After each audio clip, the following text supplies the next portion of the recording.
আমি বলেছিলাম আমার আলোচনার বিষয় হচ্ছে শান্তিপূর্ণ সহাবস্থান, সাম্প্রদায়িক সম্প্রীতি। আমরা দেখব ইসলাম আমাদেরকে কি কি দিক নির্দেশনা দেয়। আল্লাহ রাব্বুল ইজ্জা ওয়াল জালাল তিনি ইরশাদ করছেন, ওয়ালা তাসুব্বুল্লাযীনা ইয়াদউনা মিন দুনিল্লাহি ফায়াসুব্বুল্লাহা আদওয়ান বিগাইরি ইলম কাযালিকা যায়্যান্না লিকুল্লি উম্মাতিন আমালাহুম সুম্মা ইলা রাব্বিহিম মারজিউহুম ফায়ুনাব্বিউহুম বিমা কানু ইয়ামালুন। রব্বুল আলামিন বলেন, গোলাম ও আমার ইমানদার বান্দারা, শোনো শোনো, লা তাসুব্বুল্লাযীনা ইয়াদউনা মিন দুনিল্লাহ ফায়াসুব্বুল্লাহা আদওয়ান বিগাইরি ইলম। ও আমার বিশ্বাসী বান্দারা, যারা আল্লাহকে ব্যতি রেখে দেব দেবীর পূজা করে, তোমরা খবরদার তাদের গালি দিও না। যদি ওই দেবতাদেরকে গালি দাও তাহলে ভুলবশত, শত্রুতাবশত তারা তোমাদের রব আল্লাহকে গালি দেবে, ঠিক কিনা? তোমরা যদি তাদের দেবতাদের গালি দাও, ওরা রেগে তোমার আল্লাহরে গালি দিবে, তাহলে আল্লাহরে গালি খাওয়ানোর কারণ হয়ে গেলাম আমি। রব্বুল আলামিন বলেন, খবরদার দেবতাদেরকে গালি দিও না, তাহলে ওরা তোমার রব আল্লাহরে গালি দেবে। প্রতিটি জাতির জন্য তাদের কাজকে আমি আল্লাহ সুশোভিত করে রেখেছি, তারা সবাই একদিন আমার কাছেই ফিরে আসবে। এরপর আমি রব্বুল আলামিন তাদের আমলনামা তাদেরকে জানিয়ে দেব। সুবহানাল্লাহ পড়ে। তাহলে প্রিয় ভাইয়েরা, ইসলাম আমাদেরকে শিখায়, সূরাতুল আনআমের 108 নম্বর আয়াত থেকে আমরা বুঝলাম কোন ধর্মকে ছোট করা যাবে না। অন্য ধর্মকে ছোট করা মানে ইসলামকে ছোট করা। আর অন্য ধর্মের দেবতাকে যদি আপনি গালি দেন, ওরা ইসলাম থেকে দূরে সরে যাবে। যাও ইসলামের প্রতি আকৃষ্ট হয়েছিল আর কোনোদিন ইসলামের ধারে কাছে আসবে না। আওয়াজ করে বলেন ঠিক কিনা? এজন্য কখনো কোনোদিন অন্য ধর্মের দেবতাদেরকে গালি দেয়া যাবে না। অন্য ধর্মের কোন দেবতাদেরকে আমরা গালি দিব না, গালি দিব না, বরং ইসলামের beauty, the beauty of Islam, ইসলামের সৌন্দর্যকে আমরা তুলে ধরব। আমরা যদি বিশ্বনবী সাল্লাল্লাহু আলাইহি ওয়াসাল্লামের জীবনের দিকে তাকাই, তাহলে আমি দেখব বিষ্ণু ইসলাম মক্কাতে কিংবা মদিনাতে অন্য ধর্মের লোকদের সাথে খুব পিসফুলি লাইফ লিড করেছেন। হোক মুশরিক, হোক খ্রিস্টান, হোক ইহুদি, বিশ্বনবী সবার সাথে মিলেমিশে ছিলেন। আলহামদুলিল্লাহ বলেন। ইসলাম হচ্ছে পিসফুল রিলিজিয়ন। অন্য ধর্মের প্রতি সহনশীলতার সবক ইসলাম আমাদেরকে দেয়।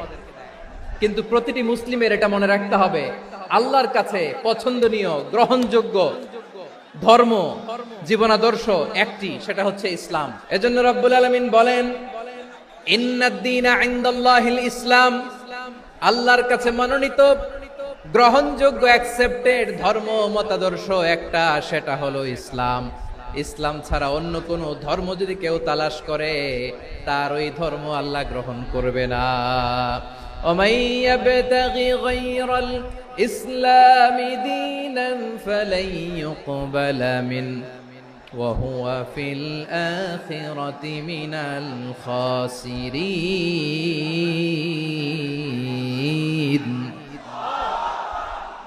Whoever seek anything except Islam, that won't be accepted from him, and he will be loser in the day of judgment. কিয়ামতের দিন ইসলাম ছাড়া কেউ যদি অন্য কোন ধর্ম তালাশ করেছে দুনিয়াতে, তার এই মতাদর্শ গ্রহণ করা হবে না, and he will be loser, ক্ষতিগ্রস্ত, হাই হাই কোম্পানির ম্যানেজার। ওর আমও শেষ, সালাও শেষ। প্রত্যেক নামাজ শেষে আমরা আল্লাহরে বলি, আল্লাহ রাদিতু বিল্লাহি রাব্বা ওয়া বিল ইসলামি দীনা ওয়া বি মুহাম্মাদিন নাবিয়ান ওয়া রাসূলা।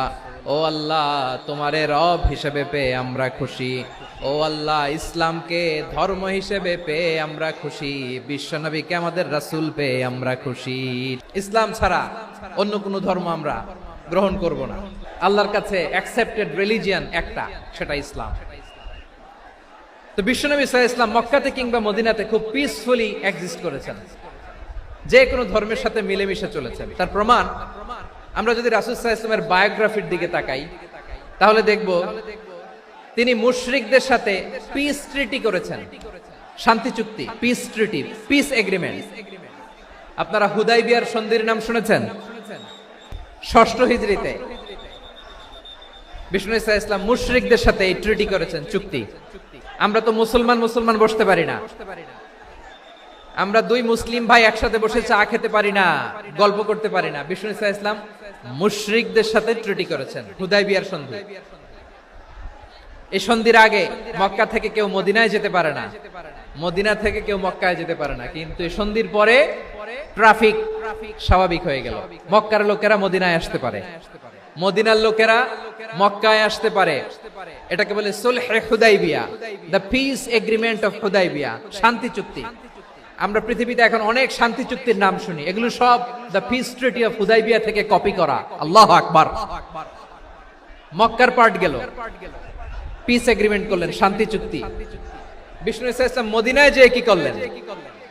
মদিনায় যে বিষ্ণু ঈসা ইসলাম মদিনা চার্টার করলেন, মদিনা সনদ, সাহিফাতুল মদিনা, এটার বলে মদিনা চার্টার।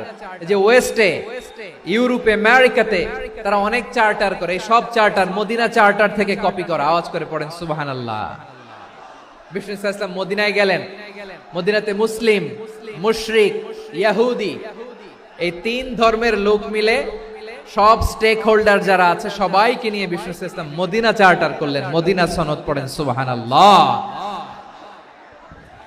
শুধু তাই নয়, মক্কাতে বিশ্বনবী পিস এগ্রিমেন্ট করলেন, শান্তি চুক্তি মুশরিকদের সাথে। মদিনাতে যে বিশ্বনবী মদিনা চার্টার করলেন, মদিনা সনদ করলেন ইহুদিদের সাথে। আবার মদিনাতে বিশ্বনবী ইহুদিদের সাথে পিস ডায়ালগ করলেন, ইন্টারফেথ ডায়ালগ করলেন, আন্তধর্মীয় সংলাপ করলেন, যেই সংলাপের মূল ভিত্তি ছিল তাওহীদ। বিশ্বনবী ইহুদিদেরকে ডাকলেন, আহ্বান করলেন, কুল ইয়া আহলাল কিতাবি তাআলাউ ইলা কালিমাতিন সাওয়াইন বাইনানা ওয়া বাইনাকুম আল্লা না'বুদা ইল্লাল্লাহ ولا نشرك به شيئا ولا يتخذ بعضنا بعضا أربابا من دون الله فإن تولوا فقولوا اشهدوا بأننا مسلمون। বিশ্বনবী মদিনার ইহুদিদের ডেকে বললেন, ও ইহুদিরা, শোনো শোনো, আসো এমন একটা আদর্শের প্রশ্নে আমরা একত্রিত হই, যে আদর্শের প্রচার তোমাদের নবীরাও করেছে, আমিও করি, যে আদর্শের কথা তোমাদের পবিত্র ধর্মগ্রন্থগুলোতে আছে, আমার কোরআনেও আছে, সেটা হলো তাওহীদ।